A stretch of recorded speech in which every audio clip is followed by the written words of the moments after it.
Kiss day, chocolate day, hug day, rose day, মানে ফালতু এইসব কাজ, ঠিক না বলা? তোমাদের যারা ফ্রেন্ড লিস্টে আছে, যদি দেখো হ্যাঁ কোনো পোস্ট করছে চকলেট ডে, হাগ ডে, ওরে আগে আনফ্রেন্ড, না হয় সোজা ব্লক করে দিবা।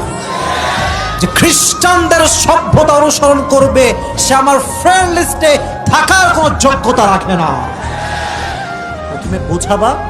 প্রথমে বোঝাবা, না মানলে আনফ্রেন্ড, ঠিক কিনা বল? অতএব 14ই ফেব্রুয়ারি পালন করা যাবে চকলেট ডে। চকলেট ডে তুই কই থেকে পাইলি? What is this?